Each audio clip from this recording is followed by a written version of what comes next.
Buenas tardes, Andrés. Voy a hacerte algún comentario de lo que Dios pone en mi corazón con el pasaje bíblico de Marcos capítulo 8, del 22 al 26. Voy a leer ese pasaje. Dice: Vino luego a Betsaida y le trajeron un ciego y le rogaron que le tocase. Entonces, tomando la mano del ciego, le sacó fuera de la aldea y, escupiendo en sus ojos, le puso las manos encima y le preguntó si veía algo. Él, mirando, dijo: Veo los hombres como árboles, pero los veo que andan. Luego le puso otra vez las manos sobre los ojos y le hizo que mirase. Y fue restablecido y vio de lejos y claramente a todos. Y lo envió a su casa, diciendo: No entres en la aldea, ni lo digas a nadie en la aldea. Andrés, ve, este pasaje está muy conectado con San Juan capítulo 9. Jesús sana a un ciego de nacimiento. Y dice: Al pasar Jesús vio a un hombre ciego de nacimiento. Y le preguntaron sus discípulos, diciendo: Rabí, ¿quién pecó, este o sus padres, para que haya nacido ciego? Respondió Jesús: No es que pecó este ni sus padres, sino para que las obras de Dios para que las obras de Dios se manifiesten en él. Al final de este capítulo 9 de San Juan dice, como un trabalenguas, ¿verdad? Dice así: 39. Dijo Jesús: Para juicio he venido yo a este mundo, para que los que no ven, vean, y los que ven sean cegados. Entonces algunos de los fariseos que estaban con él, al oír esto, le dijeron: ¿Acaso nosotros somos también ciegos? Jesús les respondió: Si fuerais ciegos, no tendríais pecado. Mas ahora, porque decís, vemos, vuestro pecado permanece. Aquí, digamos, volviendo a Marcos capítulo 8, dice que le trajeron un ciego y le rogaron que le tocase. Entonces, el tema aquí es que esta persona es como San Juan capítulo 10 o 9, perdón. Es que San Juan capítulo 9. Entonces aquí dice claramente, ¿verdad? Igual que este ciego de Betsaida, este ciego, dice el Señor Jesús, este ciego no pecó, ni los papás de él pecaron, sino que está ciego, ¿verdad? Para que, dice que la obra de Dios se manifieste en él. Entonces, aquí en Marcos capítulo 8, del 22 en adelante, aquí se va a manifestar la obra de Dios, la obra de Dios. ¿Por qué? Porque ¿cuál es la obra de Dios? La obra de Dios es que nosotros no volvamos a entrar a la aldea, sino que regresemos a casa.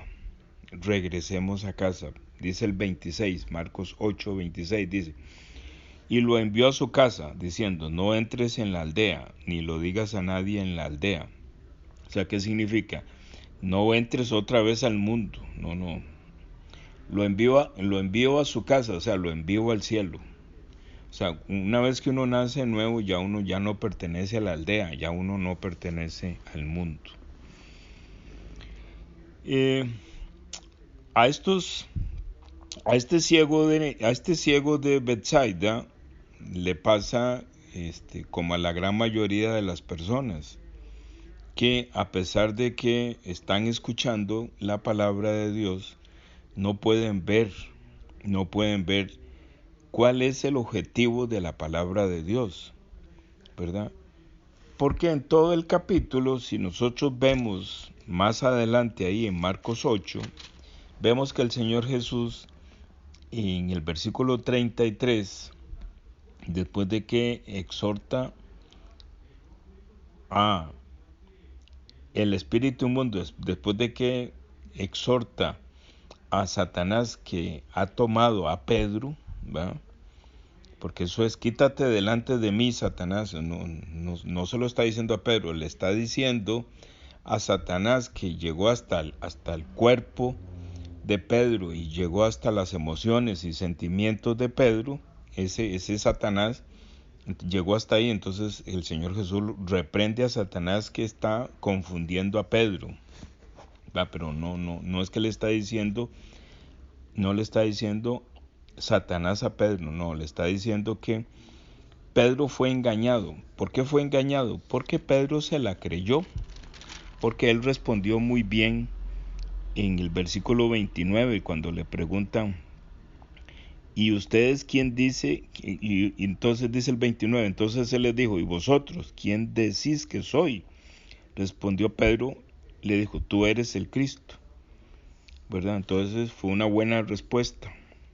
Si lo vemos en otra parte del Evangelio, más o menos dice, Jesús le dice a Pedro: no te lo ha revelado hombre, sino que te lo reveló el Espíritu Santo. Entonces ya Pedro, ya entre todos los discípulos que andaban ahí con Jesús, ya él sacó pecho, dice: yo soy carga.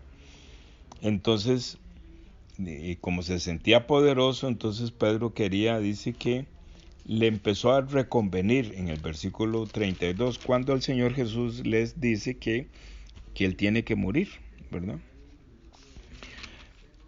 ¿Qué es lo que sucede? Que en todo el capítulo 8 el Señor Jesús tiene la mirada puesta en la salvación, tiene la mirada puesta para regresar al cielo. Todo lo que Él está haciendo está puesto para regresar al cielo, ¿verdad? Por esa razón, el Señor Jesús le dice ahí en el mismo capítulo de Marcos 8, el Señor Jesús le dice ahí en el versículo 33, le dice: porque no pones la mira en las cosas de Dios, sino en las de los hombres. O sea que si nosotros empezamos a ver la Biblia en el marco de nuestro entorno humano, entonces no estamos viendo el verdadero mensaje. Entonces, este ciego de Bethsaida son los 12 discípulos, ¿verdad? El Señor Jesús, Él tenía una técnica de volverles a enseñar, pero ¿cómo es? No se les iba así, ¿cómo le digo? No se les iba directo y les decía, ¿verdad? No los regañaba, sino que él les volvía a enseñar, ¿verdad? Entonces, para no decirle que están ciegos, que no están viendo lo que él está haciendo, entonces él hace y él procura de que aparezca este ciego de Bethsaida, para decirle a los discípulos y para decirme a mí y a nosotros que estamos escuchando la palabra, que nosotros somos ciegos, que no estamos viendo cuál es el objetivo de la Biblia, cuál es el objetivo del mensaje, cuál es la obra de Jesucristo, qué es lo que Él está haciendo. Y nosotros nos dejamos llevar, dice aquí, nos dejamos llevar, y aquí todo lo que está hablando en el versículo 11, 12 y 13, ¿verdad? Que pedimos señales y le exigimos a nuestro Señor Jesús que nos dé señales, y luego nos habla ahí en el 14 y en el 15 y nos dice que nos previene y nos dice: y Él les mandó diciendo: mirad, guardaos de la levadura de los fariseos y de la levadura de Herodes, ¿verdad? Porque Él se está dando cuenta que los discípulos dice, el Señor nos está, el Señor nos está, regañando porque lo que sobró. ¿Qué fue lo que sobró? Lo que sobró fueron 7 canastas sobraron en este milagro que está en el capítulo 8.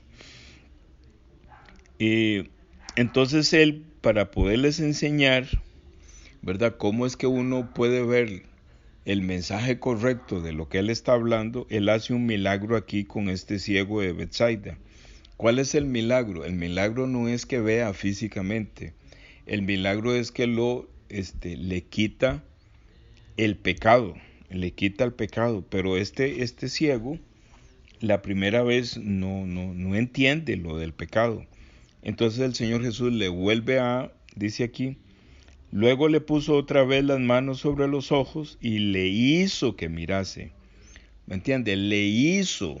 O sea, por eso es que yo siempre he dicho que nosotros no creemos, sino que el Señor Jesús, por medio del Espíritu de Dios, nos hace que nosotros podamos ver. Aquí le hizo que mirase es que nosotros podamos creer. Eso es lo que está hablando aquí, ¿verdad? Y dice, fue restablecido y vio de lejos y claramente a todos. O sea, le fue restablecido. ¿Qué significa? Que nació de nuevo, que pudo ver el perdón del pecado y podía ver de lejos. ¿Qué podía ver de lejos? Podía ver de lejos que venía la cruz y que después venían 2000 años más y que venían los gentiles y que venía la iglesia y que venía la salvación por gracia y que venía el arrebatamiento y luego venía el milenio. Le hizo ver de lejos. Porque lo que la palabra de Dios está hablando es la salvación de nuestro espíritu y de nuestra alma. No está hablando de un milagro como tal de que pueda haber. Pero tiene que ver con la palabra y tiene que ver con establecer un toque, o sea, ponerle las manos en la cabeza, o sea, que el Señor Jesús y este ciego, ellos se hacen uno solo, y donde están ellos uno solo, dentro de Jesús sale el poder y le quita el pecado a este hombre que no le permite ver espiritualmente. Espiritualmente es que no le permite ver. Entonces lo hace ver la salvación, lo hace ver todo lo que va a pasar, toda la obra de Jesús, ¿verdad? Pero porque dentro de Jesús sale un poder y le quita el pecado, le quita a Satanás. Entonces Satanás no le permite ver. Por eso es que está muy conectado con San Juan capítulo 9, cuando dice San Juan capítulo 9 dice, Jesús 41 dice, Jesús le respondió, si fuerais ciegos, no tendríais pecados, mas ahora porque decís, vemos, vuestro pecado permanece. ¿Qué significa? Que si los fariseos fueran ciegos, entonces Jesús tiene la misericordia y le pone lodo en los ojos y lo toca 2 veces y los fariseos pueden ver quién es Jesús, que Jesús es el Cristo, que Jesús es el Mesías, que Jesús es el ungido. Eso significa el Cristo, ¿verdad? Entonces, ¿qué es lo que quiere decir este ciego de Betsaida? Que yo antes de nacer de nuevo, yo soy ciego, no logro ver que en mí hay pecado. Entonces él necesita primero quitarme el pecado cuando me toca, y luego que me quita el pecado, él me hace ver, o sea, me hace creer que me quitó el pecado. Es un juego de palabras, pero está precioso el mensaje para la evangelización, ¿verdad? Entonces dice que, ya con esto termino, dice que el Señor Jesús, vea qué cosa más bonita, dice 14, Marcos 8:14, habían olvidado de traer pan y no tenían sino un pan consigo en la barca. Ellos, poniendo la mirada en el mundo, se reclamaban entre sí, dejamos botados 7 cestas, ¿verdad? Ponen la mirada en el mundo. Pero solo traían un pan, o sea, solamente traían a Jesús. Suficiente. Un pan es suficiente, traían a Jesús. Por eso el Señor Jesús les dice, y él mandó diciendo, mirad, guardaos de la levadura de los fariseos y de la levadura de Herodes. Y discutían entre sí diciendo, es porque no trajimos pan. ¿Qué significa? Que ellos venían preocupados por el entorno de la vida, porque ellos habían visto un milagro, una señal, igual que lo que los fariseos y escribas le pedían. Entonces ellos habían puesto toda su mirada y se habían concentrado en el milagro de hacerlos comer 4,000 personas. Pero nunca vieron que esas 4,000 personas recibieron la salvación. O sea, recibieron el pan. O sea, recibieron el cuerpo de Jesús. Y en el cuerpo de Jesús, el Señor Jesús dice, iniciando el capítulo 8, dice, como había una gran multitud y no tenían qué comer, Jesús llamó a sus discípulos y les dijo, tengo compasión de la gente porque ya hace 3 días que están conmigo y no tienen qué comer. O sea, tengo compasión por esos 4,000, o sea, los quiero salvar. Los quiero salvar. Ya tienen 3 días, ¿qué significa? Que están en la tumba. 3 días estuvo Jesucristo en la tumba, están en la tumba, están muertos, tengo compasión. ¿Verdad? No es que Jesús está preocupado porque ellos no comen energía, o sea, no comen alimentos, no. Él está preocupado porque tiene 3 días de estar en la tumba y que Él quiere salvarlos. Tengo compasión, o sea, quiero salvarlos. Por eso el Señor Jesús les dice a ellos, ¿para qué discuten? Porque dejaron las 7 canastas allá olvidadas. ¿Para qué discuten por eso? No sean como los fariseos. ¿Ah? Pongan la mirada donde tienen que ponerla, que es en el mensaje mío, ¿verdad? Entonces, para poder ver el mensaje del Señor, el Señor nos tiene que, como dice el 25, y le hizo que mirase, y fue restablecido y vio de lejos claramente a todos, y lo envió a casa, o sea, lo envió al cielo. Ahí en el 25 está cómo le quita el pecado, cómo lo hace creer, y cómo puede ver la profecía de Jesucristo y cómo puede ver que va para el cielo. Y dice, y lo envió a casa, lo envió al cielo, dice, no entre a la aldea, o sea, no vuelva a entrar al mundo, Entonces, por esa razón es que la Biblia está codificada, o sea, está llena de